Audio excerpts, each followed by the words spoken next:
સિઝનના પહેલા વરસાદમાં જ જોવા મળ્યો કહેર। બનાસકાંઠાના ઇકબાલગઢમાં ઘરોમાં પાણી ઘૂસ્યા।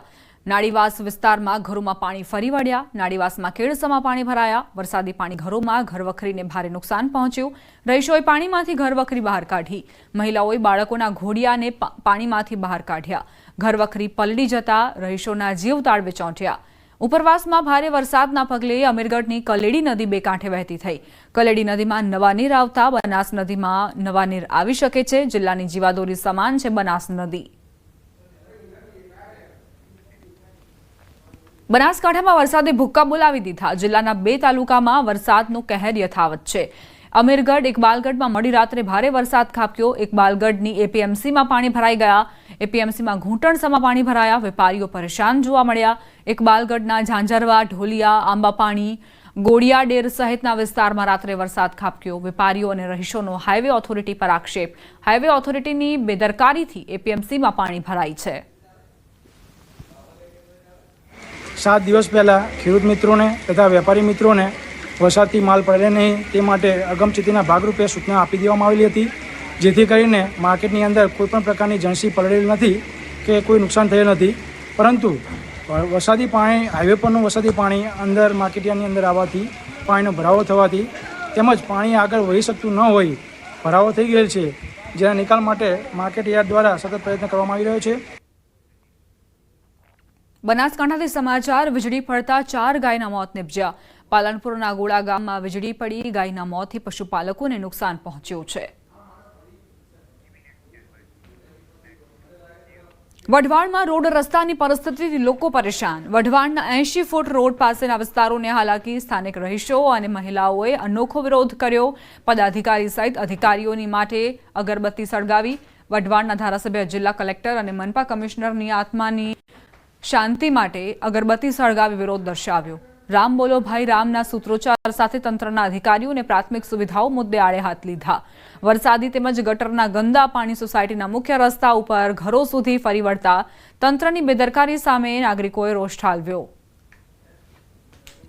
અમે રામ બોલો ભાઈ રામ કરી અને અગરબત્તી લઈ અને ધારાસભ્યના નામનું, કલેક્ટરના નામનું અને તંત્રના નામે અમે રામ બોલો ભાઈ રામ બોલ્યું છે અને બધાને અમે મરી પરિવારે માન્યા છીએ। અમારા વિસ્તારમાં અત્યારે એટલી દયનીય પરિસ્થિતિ છે કે તમે એક વખત જોવા આવો, નથી ગાડીઓ ચાલી શકતી, નથી માણસો ચાલી શકતા। બાળકો સ્કૂલે કઈ રીતે જાય? કેમ સ્કૂલમાં રજા પાડે? પ્રી મોન્સૂન કામગીરીનું નામનું તો અહીંયા મીંડું પણ નથી અમારી સોસાયટીમાં કે અમારા વિસ્તારમાં। નવા 80 ફૂટની બાજુમાં કૌશલ પાર્કથી માંડી સુગમ સોસાયટીથી માંડી અને છેક સંતોષ પાર્ક સુધીનો જે મુખ્ય માર્ગ છે એ મુખ્ય માર્ગ વર્ષોથી ચાલવા લાયક નથી। અને એમાંય જ્યારે ચોમાસું આવે, અત્યારે તમે જોશો કે 5 દિવસ પહેલા વરસાદ થયો, હજી પણ આ રોડ ઉપર ચાલી શકાય એવું નથી। નથી તો વાહન ચલાવી શકતા, નથી તો વૃદ્ધો ચાલી શકતા, બાળકોને સ્કૂલે જવું હોય તો તકલીફ પડે।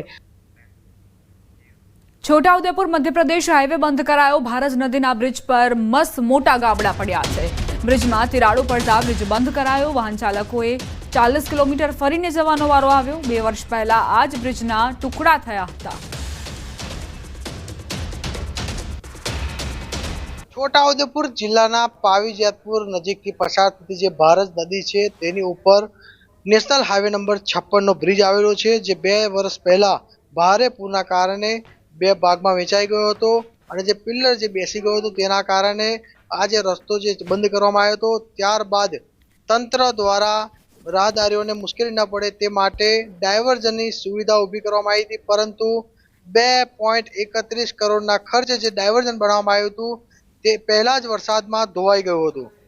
ત્યારબાદ ફરી પાછો આ જ જે નદીની અંદર ફરી પાછું 4 કરોડના ખર્ચે ડાયવર્ઝન બનાવવામાં આવ્યું, પરંતુ આપ જોઈ શકો છો એ ડાયવર્ઝન પણ ફક્ત સામાન્ય પહેલા વરસાદની અંદર જ આ જે ડાયવર્ઝન જે છે તે ધોવામાં માંડ્યું છે। જે મોટી તિરાડો પડી ગઈ છે, જેના કારણે કેટલાક જે રાહદારીઓ જે છે તે સામે કિનારે બાઇક હોય, 4 વ્હીલર હોય મૂકીને આ રેલવેના ટ્રેક ઉપર ચાલીને જવા મજબૂર છે। આપ જોઈ શકો છો કે જે ટ્રેન જે છે જઈ રહી છે, પરંતુ ત્યાં રાહદારીઓ પણ ચાલી રહ્યા છે। એટલે ચોક્કસથી એક તરફ એ પણ કહેવાય કે લોકો જાતે જીવના જોખમે પણ આ રીતે રેલવેના ટ્રેક પર ચાલીને સામે કિનારે જઈ રહ્યા છે। અને આજે સરકાર તરફથી અવારનવાર કરોડો રૂપિયાનો ખર્ચ કરવામાં આવે છે, પરંતુ આ જે નદીની અંદર જે ખર્ચ કરેલો જે સરકારના જે પૈસા છે આ ભારજ નદીની અંદર જ ધોવાઈ જાય છે। જેના કારણે અનેક સવાલો ઊભા થતા હોય છે. આજે જે પૂર્વ જે કહી શકાય તે વિરોધ પક્ષના નેતાએ પણ આક્ષેપ ઉઠાવ્યા છે કે આજે કોન્ટ્રાક્ટર દ્વારા ભ્રષ્ટાચાર કરવામાં આવે છે. જેની જે લાઈન દોરી છે, ડિઝાઇન છે, તે પ્રમાણે કામ કરવામાં નથી આવી રહ્યું. તેના જ કારણે આ જે ડાયવર્ઝન છે તે ધોવાઈ જતું હોય છે. ત્યારે હવે જે રાહદારીઓ જે છે તે મધ્યપ્રદેશને જતે જે વાહન ચાલકો છે તેઓને 40 કિલોમીટરનો ફેરો લગાવવો પડશે અને જે રાહદારીઓને જે મુશ્કેલી નડી રહી છે, હવે આ તંત્ર તરફથી વહેલી તકે આ જે બ્રિજ જે બનાવવામાં આવે તો મુશ્કેલી જે પડતી જે છે તે દૂર થાય તેમ છે. સેજબ ખત્રી, ન્યૂઝ 18 ગુજરાતી, છોટાઉદેપુર. સમાચાર સાબરકાંઠાથી ઈડર ભિલોડા નેશનલ હાઈવે બંધ કરવાની ફરજ પડી. ભેંસકા નદી બે કાંઠે વહેતી થતા હાઈવે બંધ કરાયો. નવીન પુલનું ડાયવર્ઝન નદીમાં ધોવાયું. ડાયવર્ઝન ધોવાતા વાહન વ્યવહાર ખોટકાયો છે. તો સાબરકાંઠામાં આ સ્થિતિ જોવા મળી રહી છે. ભારે વરસાદ બાદ ઈડર ભિલોડા નેશનલ હાઈવે બંધ કરવાની ફરજ પડી. ભેંસકા નદી જે બે કાંઠે વહેતી થઈ છે, નદીમાં ઘોડાપૂરની સ્થિતિ. નવીન પુલનું ડાયવર્ઝન કઈ રીતે નદીમાં ધોવાયું છે તે બાદ ભ્રષ્ટાચાર થયો હોવાના આરોપો પણ મુકાયા છે. મહેસાણાના સતલાસણમાં મોડી રાતથી જ વરસાદના કારણે આંબાઘાટમાં એક તરફનો રસ્તો બંધ થયો. આંબાઘાટમાં પહાડો પરથી ભેખડો ધસી પડી. સતલાસણા દાંતા અંબાજી જતા રોડ પર પથ્થરો પથરાયા હતા. પહાડોનો કાટમાળ રોડ ઉપર પથરાતા જ વાહન વ્યવહારને અસર પહોંચી. જિલ્લાના અનેક વિસ્તારમાં સવારથી જે વરસાદ હોય છે તે વરસી રહ્યો છે. ખાસ વાત કરીએ તો સૌથી વધુ વરસાદ એ સતલાસણા વિસ્તારમાં વરસ્યો છે. સતલાસણા વિસ્તારમાં રાત્રિ દરમિયાનથી અત્યાર સુધી 4.5 ઇંચ જેટલો વરસાદ વચ્ચે ખાબક્યો છે, જેના કારણે સતલાસણાના અનેક જે નીચાણવાળા વિસ્તારો હોય છે તે પાણી થયા છે. તો બીજી બાજુ મહેસાણામાં પણ સવારથી જ વરસાદ વરસી રહ્યો છે. એક બાજુ મહેસાણા જિલ્લામાં જે ગ્રામ્ય પંચાયતોની ચૂંટણી ચાલી રહી છે તો બીજી બાજુ વરસાદે પણ માજા મૂકી છે. તમે જોઈ શકો છો, આપણે બાયપાસ રોડ પર છીએ ત્યાં પણ જે વરસાદના કારણે જે વાહન ચાલકો હોય છે તે હેરાન પરેશાન થયા છે. બીજી વાત કરીએ તો ખેડૂતો ખુશખુશાલ જોવા મળી રહ્યા છે, કેમ કે ખેડૂતોએ ઘણા સમયથી રાહ જોઈ રહ્યા છે. વરસાદ આવે તો તેમની વાવણી હોય છે તે શરૂઆત થાય છે, એટલે ચોક્કસ કહી શકાય કે ખેડૂતમાં ખુશી જોવા મળી રહી છે. બીજી બાજુ જે સ્થાનિક લોકો હોય છે તેમાં પણ ખુશી જોવા મળી રહી છે, કેમ કે જે અસહ્ય ગરમી પડી રહી છે તેમાંથી ચોક્કસથી જે સ્થાનિક લોકો હોય છે તેને રાહત મળશે. તો બીજી બાજુ વાહન ચાલકો ચોક્કસથી હેરાન થઈ રહ્યા છે, કારણ કે સવારથી જે ઝરમર વરસાદ વરસી રહ્યો છે તેના કારણે ઓફિસ જવાનો સમય હોય છે, તેમાં એક જગ્યાએથી બીજી જગ્યાએ જવા માટે જે વાહન ચાલકો હોય છે ટુ વ્હીલર વાહન ચાલકો છે હેરાન પરેશાન થઈ રહ્યા છે. એટલે ચોક્કસથી હાલમાં મહેસાણા જિલ્લાના અનેક વિસ્તારમાં જે સાર્વત્રિક વરસાદ હોય છે તે વરસી રહ્યો છે, તો ક્યાંક ખુશી તો ક્યાંક ગમ જોવા મળી રહ્યો છે. કેતન પટેલ, ન્યૂઝ 18 ગુજરાતી, મહેસાણા. સાબરકાંઠામાં મેઘરાજાએ ભૂક્કા બોલાવ્યા. ઈડરમાં 24 કલાકમાં 5 ઇંચથી વધુ વરસાદ ખાબક્યો.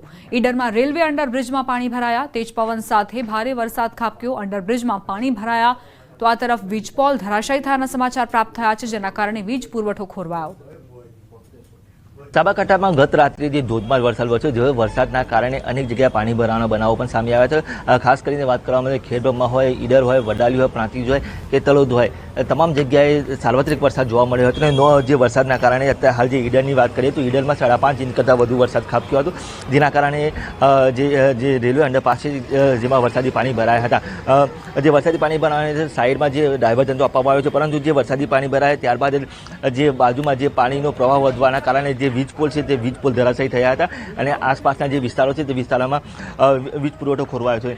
નોંધનીય છે કે જે વીજ પુરવઠો ખોરવાથી સ્થાનિકોએ અનેકવાર રજૂઆત કરવા છતાં પણ કોઈ નિવેડો આવ્યો નથી. હજુ સુધી કોઈ વીજ કર્મીઓ પણ અહીં ઉપસ્થિત રહ્યા નથી. તો ખાસ કરીને વાત કરવામાં આવે તો આ શું તકલીફ પડી રહી છે અત્યારે તમને? અત્યારે માણસોને બહુ ચાલવાની તકલીફ પડે છે પાણી ભરાવાના કારણે. એક તો જીબી વાળા પણ લાઇટનો થાંભલો પડે છે, કોઈ હજી આવ્યા નથી. લાઇટની બી બહુ તકલીફ છે અને પાણી ભરાવાના કારણે માણસોને બહુ તકલીફ પડે છે.